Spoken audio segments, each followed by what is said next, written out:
Take two. Good morning. Daniel Robin, Lois Robin, and myself are visiting here from California, San Francisco Bay Area. Yeah, so it's like 7 in the morning for us, and welcome all of you. I'm going to give you a very, very fast 15 or 20 minutes following up with Fred Jennings' presentation about ecological economics, the application of that, in that my work for 21 years has been helping companies raise money. Money, money, money. Monetizing ecosystems is almost an insult. It's hard enough to think in terms of ecosystemic or human, and then when you put money on top of that, you really get lost. It's very, very challenging. So I have 3 examples today of where businesses, and in one case a nonprofit, was smart enough to figure out the money part. Figure out how to make the right thing, Fred's reference to ethics, actually profitable. What I do in California most of the time is we help companies and individuals become self-sustaining, protecting and restoring ecosystems to build self-reliance. It's really a lot of work to raise money. It's too much work. It's a big distraction a lot of the time. So rather than spending so much time and energy constantly looking for the resources you need to fulfill your mission, we work with mission-driven companies, nonprofits, and in some cases in partnership with the public sector to gain access to capital, fundraising, expertise, coaching, and we also provide educational services as I come at this as a management consultant for quite a few years. We have clients. That's what that slide proves.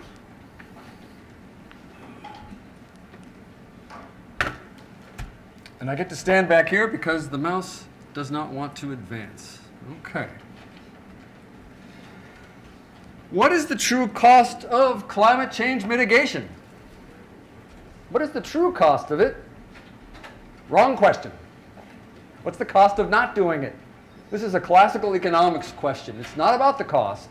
It is about the advantages and the benefits of getting things right. And by right, you might assume, as does Herman Daly, that the economy is a wholly owned subsidiary, in quotes, of the environment. It doesn't exist without the environment. Money is like oxygen to an organization. If you don't have any, you're out. To a living, breathing system such as ourselves, you need basic resources, and cash flow and capital is one of them. And yet, in purpose-driven organizations, it is about that triple bottom line. Profit is certainly one thing. People and planet got to go along for the ride, and in many cases, featuring how you care about people and the planet is the advantage that businesses can put forward. But for 21 years, there has been a false assumption.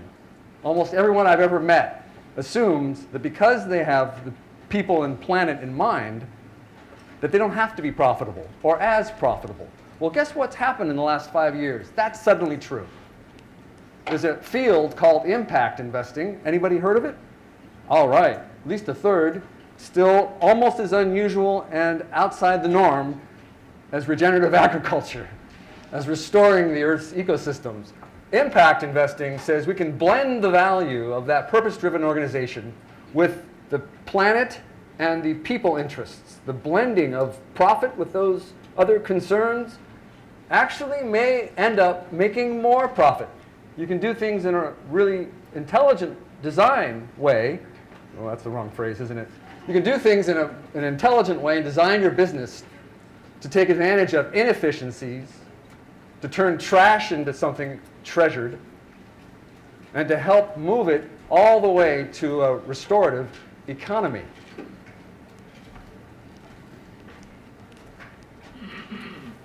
My opinion is that regeneration starts at home. Other speakers have said this. This is my own version of it. We all need air, water, food, energy. Some of us even need a purpose to get out of bed in the morning. And consider your personal ecology, your environment. How sustainable is that? Regenerate your own microbiome, as others have said. And we, in our professions, respectively, can all use this wicked problem, wicked meaning really complex, possibly almost unsolvable, I don't believe that, many do, of climate change. Find a way to reverse and mitigate climate change to restore our land, sea, and climate. And it's co-evolutionary, co-adaptive, co-creating that future. A recap of Fred's 7 approaches. Private legal action certainly is expensive. It's always an option. Sierra Club and others are very good at that. I'm going to highlight the last 2. Maybe the last 3. Carbon emissions taxation is coming forward. It's not quite there yet. It's voluntary at this point. You can put a tax on credit. You're going to get a benefit from doing that. Somebody cares. Your customer, maybe. But these incentive systems are going to be highlighted in 3 simple examples. I believe John Muir had it right. Being from California, we spent a lot of time in the Sierras. I was raised hiking in the high Sierras. When you try to pick out anything by itself, we find it hitched to everything else in the universe. To Fred's point, it just spreads and goes out and out and out to every effect. Ecosystems are the living embodiment of this principle of independence. Here are the 3 examples. Anybody heard of Runa? Anyone? 2, 3, 4, 5. Excellent. Runa Tea. Only about 5 years old company. BamCore. Bamboo in that name for a reason. And there was a project by Steve Applebaum's organization, Applied Ecological Services, called Kankakee Sands. And I know some of you have heard of it. In Indiana, Kankakee Sands will be the 3rd example. First success story, Runa Tea. As you know, deforestation is a huge problem. It's probably larger, in fact. At least it was in the trajectory of 2008. With more CO2 emissions than all of transportation. 15% to transportation's 14. UN RED has already seen $117 million going into projects, direct aid and education since 2008 toward keeping forests intact. Runa has a very interesting business model. Their business requires that the forest canopy stay there.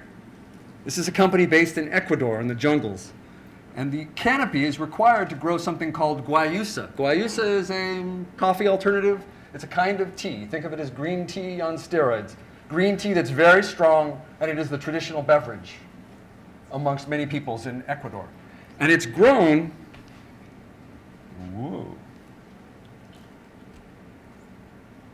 underneath the forest canopy, and here is the result.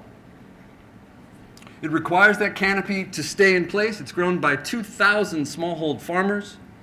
And suddenly they have an incentive.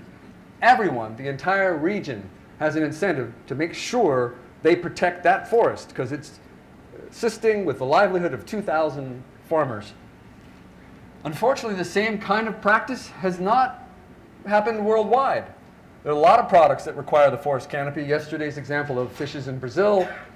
There are acai, I think, in Brazil, also requires some amount of forest.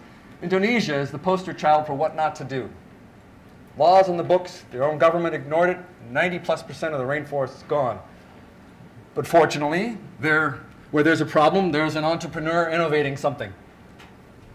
There's a company in San Francisco called Nubia, a project called Chocolate Wildlife. It's an incentive to grow cacao, heirloom cacao, in the forests that are co-located with, well, in this case, orangutans. Orangutans don't like chocolate. The farmers need to learn how not to be intimidated or harass the orangutans. Voila. Then you have a reason for both to coexist, symbiosis. Scott Dowd's Piaba fish, similar story, right? So build in a reason for conservation.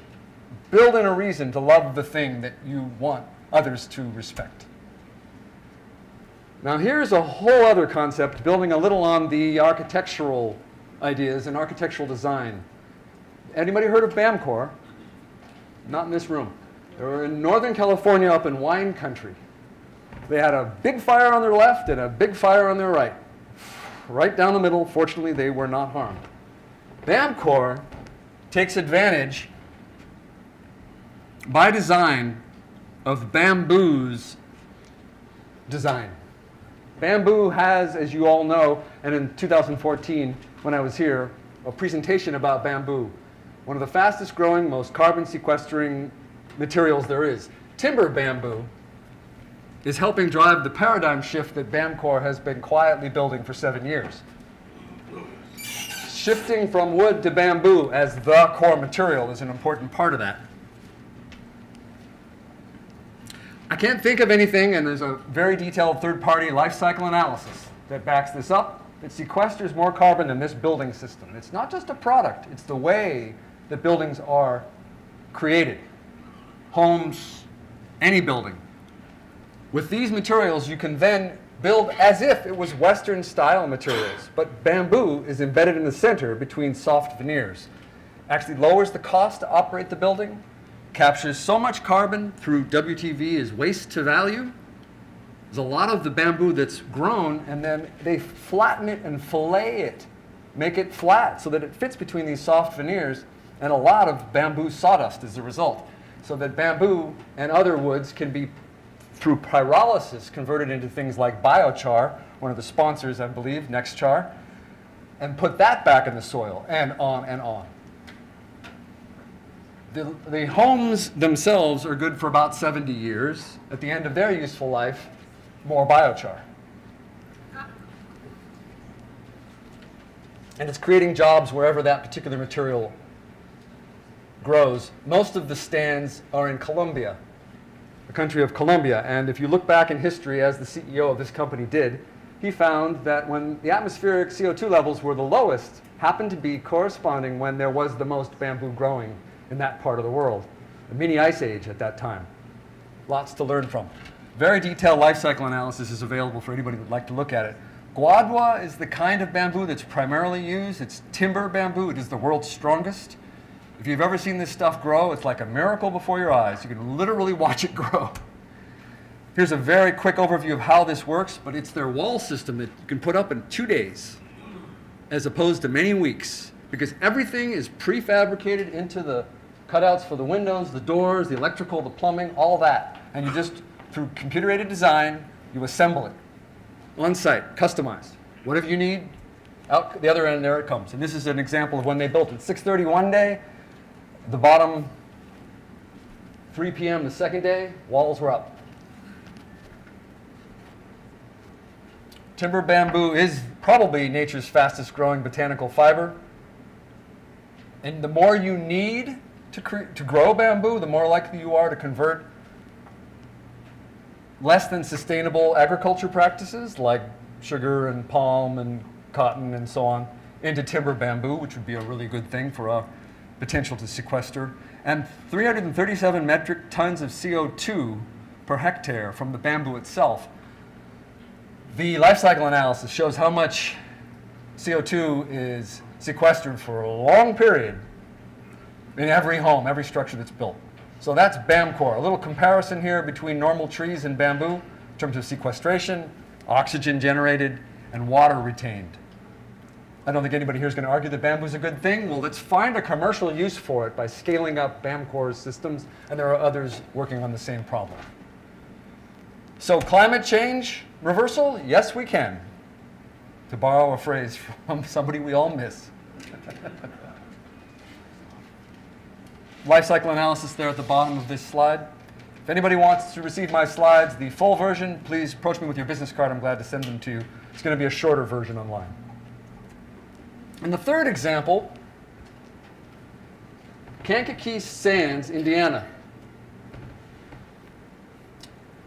It was not doing too well prior to this restoration work.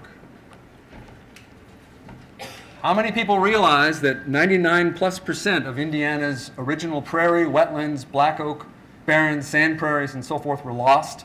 They drained, unfortunately, the wrong swamps, agriculture, development, and lack of healthy wildfires. Well, in this case, it went from, and that, by the way, is a picture of the dirt out in front of BamCore's front yard. That scorched earth is from California. It became this through this restoration effort. Nature's natural cycles, if it's broke in this case, we better fix it. So here's the part that tells the story of ecological economics. The first three items are the cost of that restoration project, $15.35 million. And already, believe it or not, $2.5 million in hunting rights have been sold. Whatever you think about hunting, it's a business. As have been wetland reserve through the USDA, $2.5 million additional. What's in progress, according to Steve Applebaum, is the Wetlands Bank. $50,000 an acre. They have already sold half of the 100 credits that will eventually yield a $5 million repayment for that restoration project.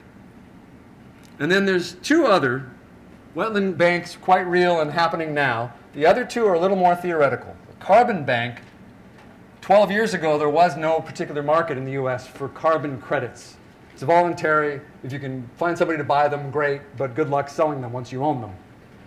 This is still a work in progress. Yes, we need carbon credits. Yes, we need systems. And I'm going to predict it's not going to be decades. It'll be within the decade when somebody puts a price on carbon that sticks.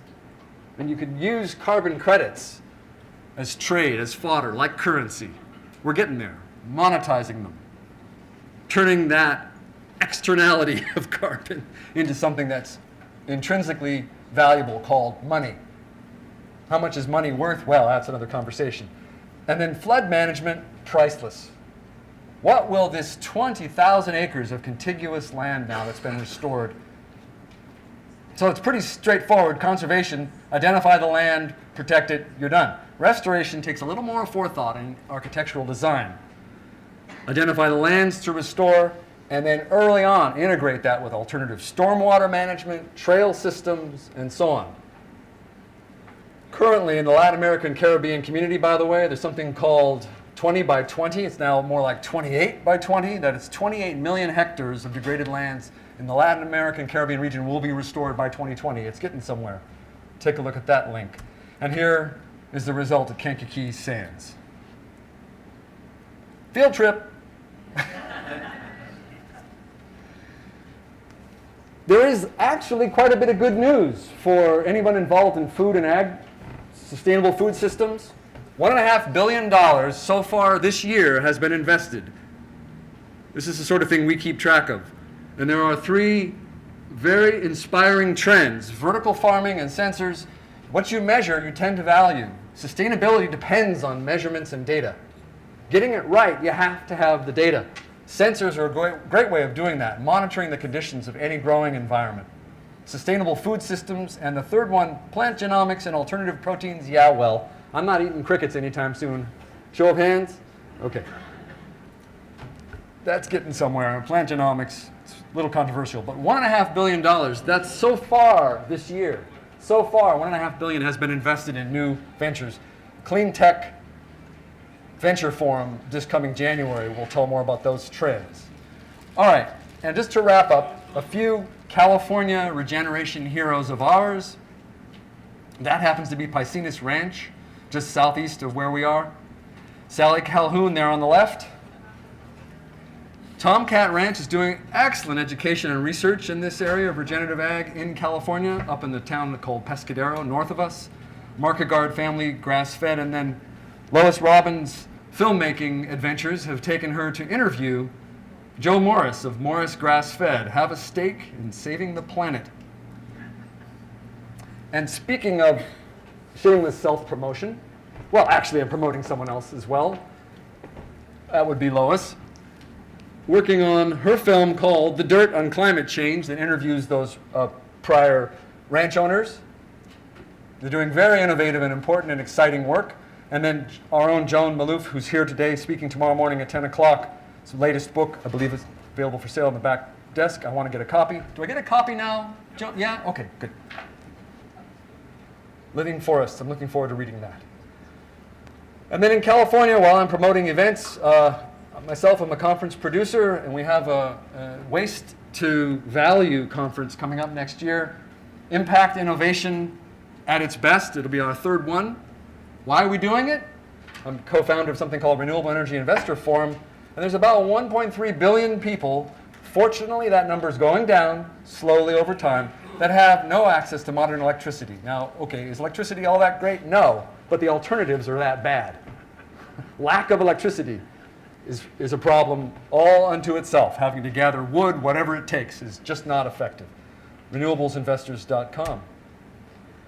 And I'm offering a fundraising workshop tomorrow called Selfless and Selfish. So where is that sweet spot between those polarities? How to raise funding for doing good? Look forward to that conversation tomorrow. There's a link to what that particular program will be about. And it's on my website and my blog if you want to take a look. And that's my time.